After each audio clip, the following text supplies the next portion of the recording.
What's good, everybody? Welcome back to Does Boxing. Back with another one.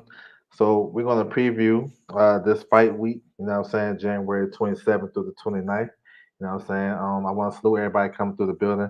Make sure you guys hit the like button, subscribe, all that good stuff. Feel free to hit me on my Twitter at OverJ, Instagram Does Boxing. So we're gonna get straight into it. So first fight card or first fight I want to touch on. You got the old vet Sergio Martinez. He's back in action. This is like his fourth fight since his comeback. He about to be 47 years old in like next month, February the 20th, something like that. So he making a comeback. He's number four in the WBA rankings at 160. You know what I'm saying? His level of competition since he been back been kind of trash. So I have to say that. He's facing a guy named Macaulay McGowan. This is the same type of level.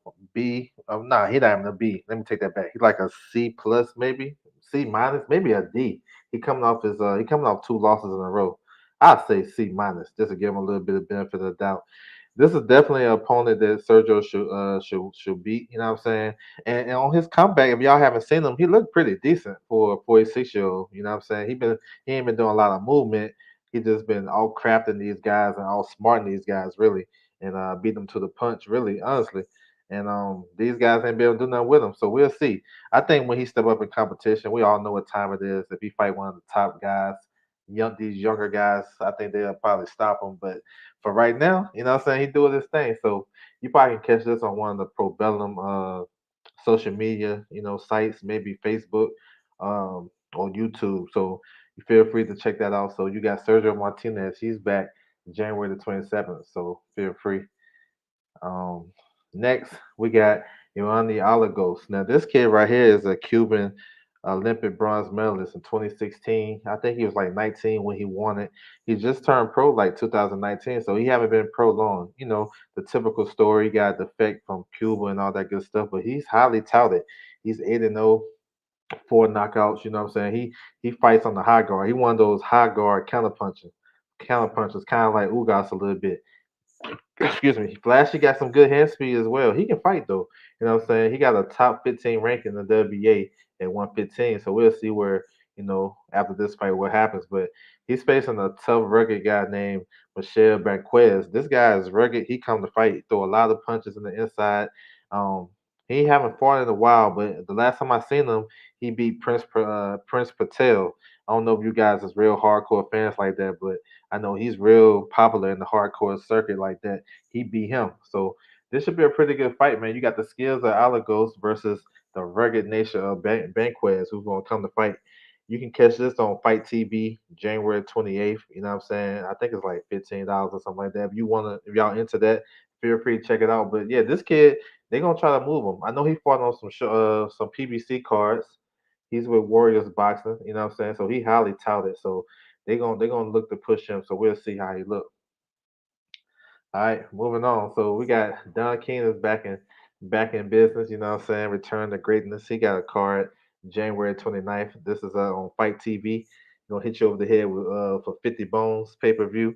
So if you guys interested in that, feel free. But he got a couple of title fights on there. He got the undercard, far as the matchups is pretty decent. Probably ain't like a lot of guys you guys ain't never heard of. And most of the guys is on the undercard. They was used as opponents and stuff like that. So, they got some NABF type of title fights, and that's like a regional belt of the WBA. So it's a bunch of those fights on the undercard. So feel free to check that out. But the main two fights I want to talk about on this card are the title fights. Start with the WBA regular title. Now, this belt right here been cursed. A lot of a lot of stuff up and down. We ain't gonna go through that. That's a whole live in itself. But Trevor Bryan is the WBA regular champion. There's a lot of stuff that went on how he got there, but he's the champion. He's gonna face off against number 13 ranked Jonathan Giltry. Now, if you guys are not familiar with Jonathan Giltry, I mean, probably most of you guys haven't been familiar with him. He's a shorter guy, like 5'10", 5'11", real stocky. You know what I'm saying? Throw a lot of heavy punches. Reminds me of Joey DeVecco. We're gonna talk about him later on too in the stream. But he ain't really done nothing, you know what I'm saying? These guys been fighting on local circuits and stuff like that.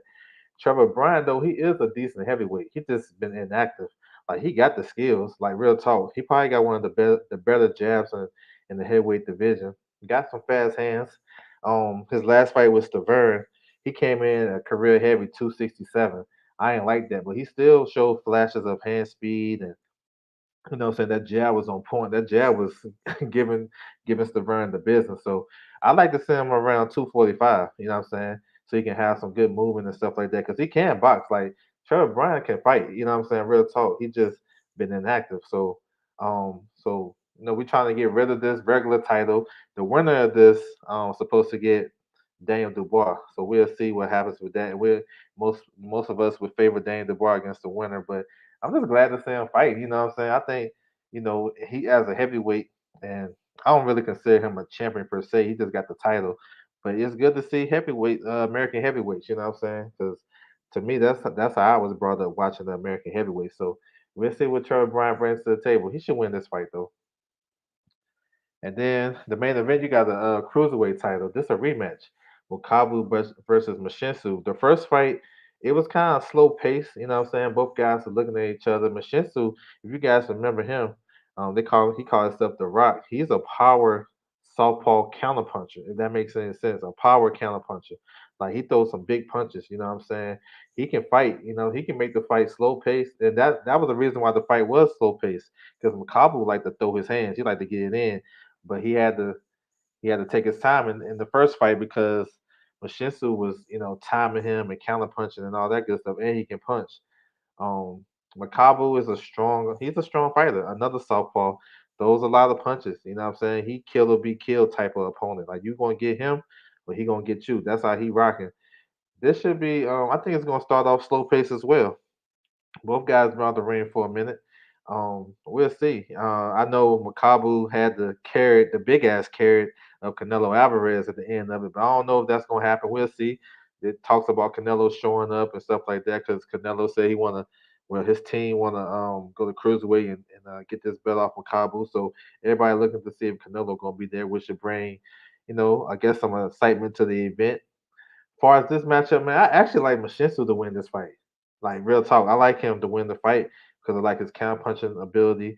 Wakabu, his chin ain't the best. You know what I'm saying?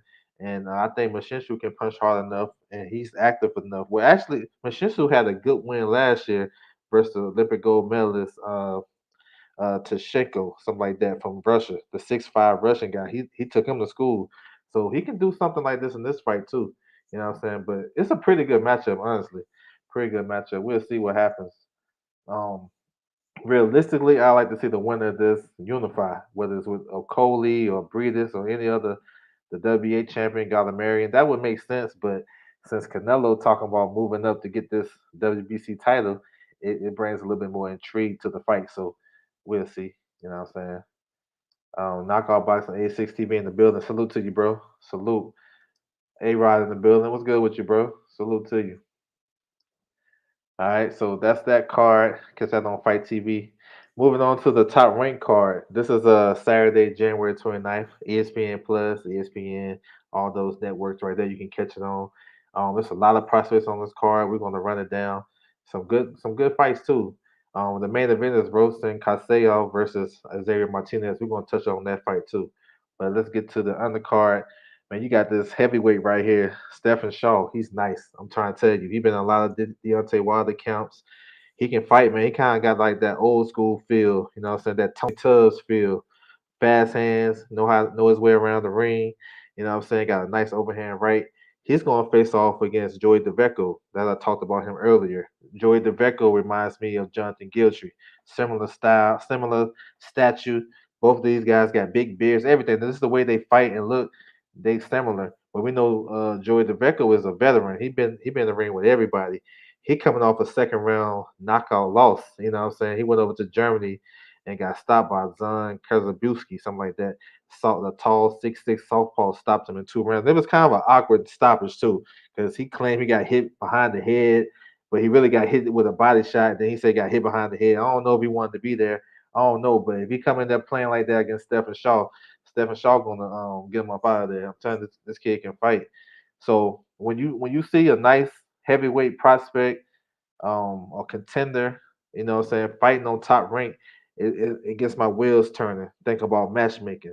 So is this like a prelude to Jerry Big Baby Anderson fight, that would be a good one. You know what I'm saying? I heard some, a lot of guys been talking about that matchup. That'd be a good one. So maybe he fighting on top rank just to see where he's at. You know what I'm saying? He's a Lou DiBella fighter, so y'all know what time it is. So, but look out for Stephen Shaw. Like he been looking good. Like I remember early in his career, he used to fight around 254, 255, but he done slimmed all the way down to the mid 230s. He looked good. He fast, strong. He's one to watch. So check out him. Stephen Shaw versus Joey DeVecco. It should be a pretty good fight. You know what I'm saying? I don't see Shaw on the schedule. Man, you know how I do. You already know how I do. I got you covered. Mir, what's good, bro? Salute to you. Man, you already know. You know what I'm saying? You already know. All right, moving on. So we got a young lady named Pink Tyson. She fights at 130 pounds. Y'all know Top Rank only got one female fighter that fights at 130 pounds, which is Michaela Mayer, unified champion. So, like I said, matchmaking started, will start to turn.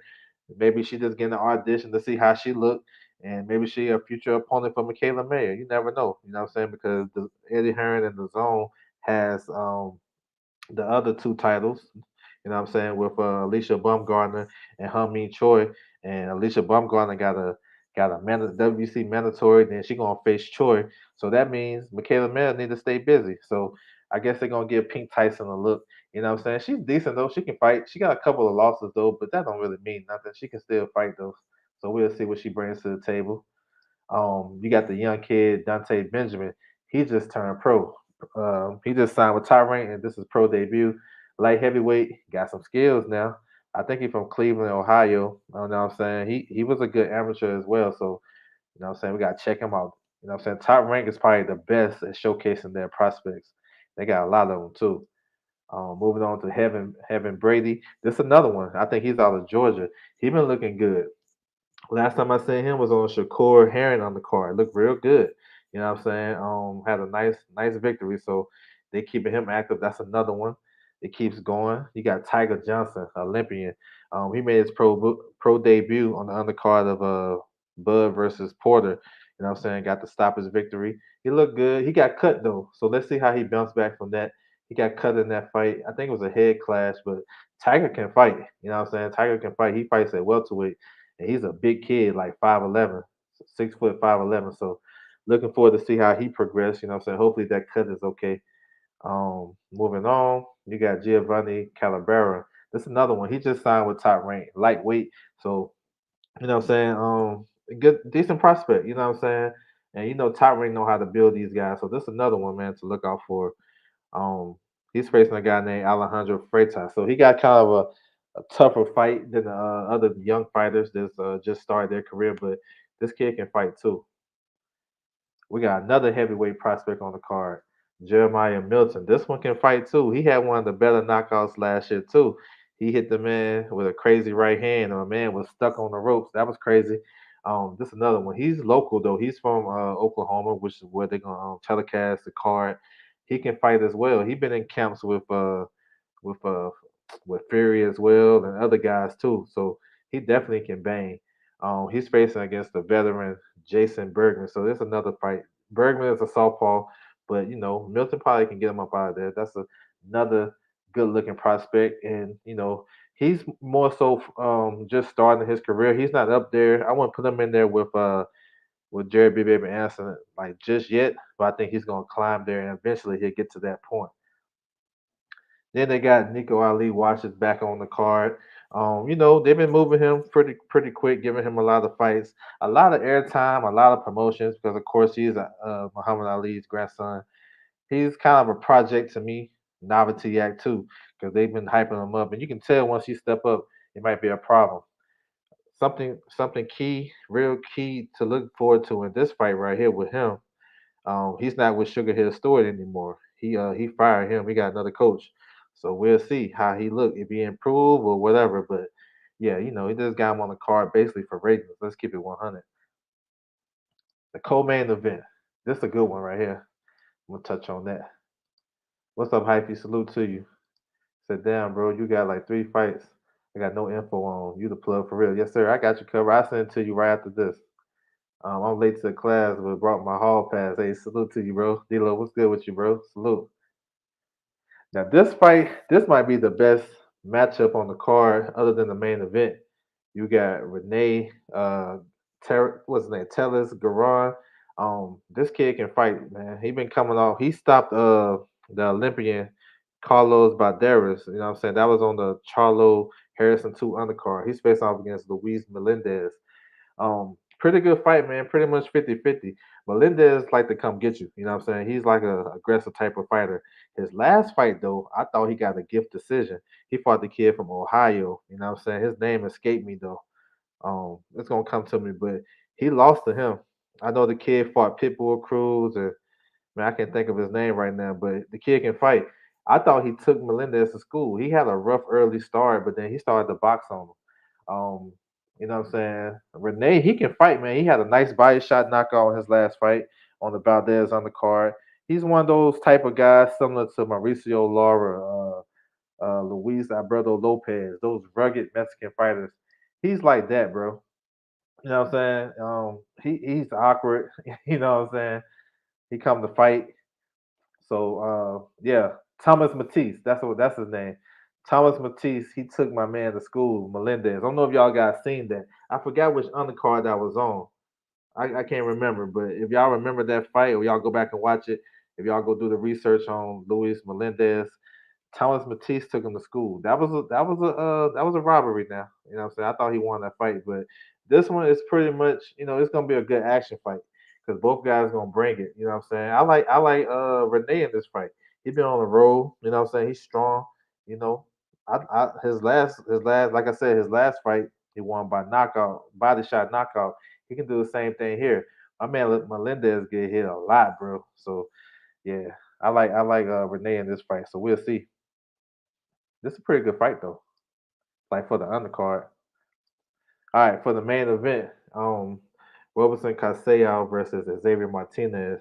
Pretty good matchup. This is a WBC eliminator. At 130 pounds. We remember Castillo, his last fight. I thought he beat Valdez easy, 8 rounds to 4. Easy work for me. Um, so he got robbed in that fight with the controversy and all that shit. I thought he deserved to be champion. Just to keep it a buck. Now he protested and I guess I don't know if he won or lost, but they gave him another opportunity to become a mandatory now. The last fight he had was just a voluntary defense, but he can fight. He got some skills, long, rangy, got a good jab, Olympic gold medalist, got the pedigree. He was taking Valdez to school, like everything you wanted to do. The first 6, 7 rounds, I mean, he was schooling him. Now, yeah, he slowed down the stretch, but he ain't slowed down that much down the stretch that people had it 9 rounds to 3 for Valdez and shit. He ain't slowed down that much, but he probably could have finished stronger. I will say that. But I thought he boxed like beautiful. And coming into that fight, I was worried about him because it was some guys that was touching him up. You know what I'm saying? Left hook Louis had him down a couple of times. He's struggling in some fights. You know what I'm saying? Where he barely won. He had to get up off the deck. But the performance he had against Valdez, I was like, okay, now that's the kid that came out the Olympics that everybody was talking about. So um, that was a good performance.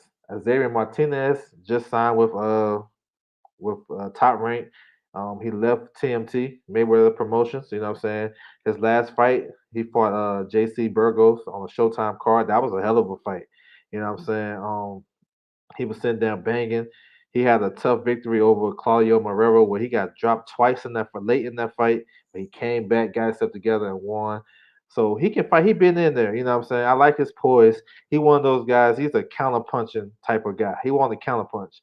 But he can punch though. He got a nice overhand right.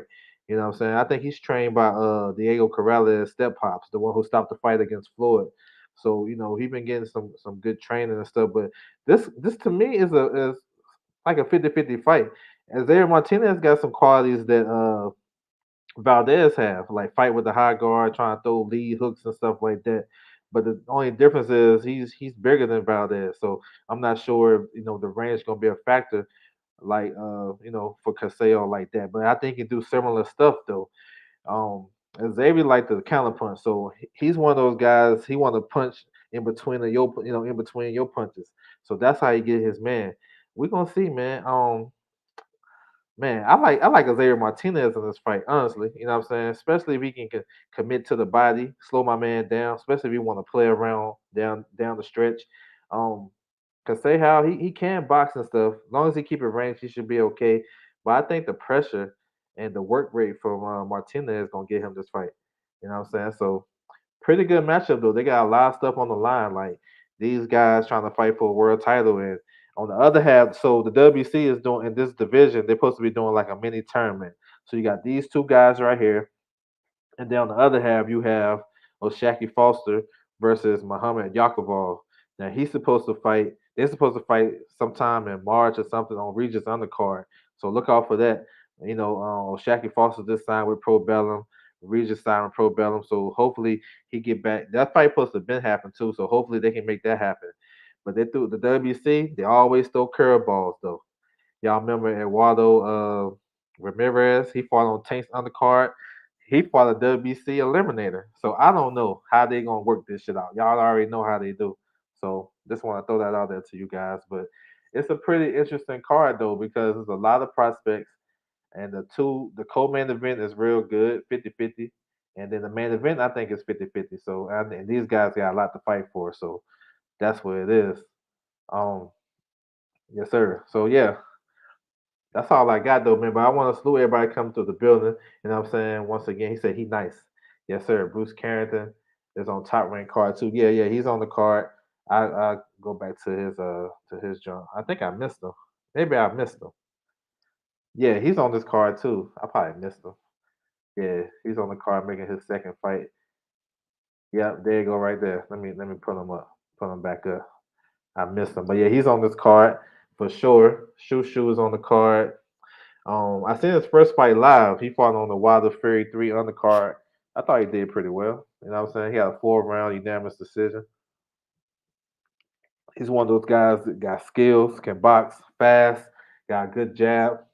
He was supposed to fight on the Joe Smith undercard, but he I guess he can find an opponent, but he's on this card for sure. I appreciate that reminding me about that knockout. Yeah, he on the card for sure. Um, yes, sir. So yeah, man, that's all I have, man. If you guys like, I'm gonna send knock out the schedule. You know what I'm saying? If you guys need it, y'all hit me behind the scenes. I'll drop it to you as well.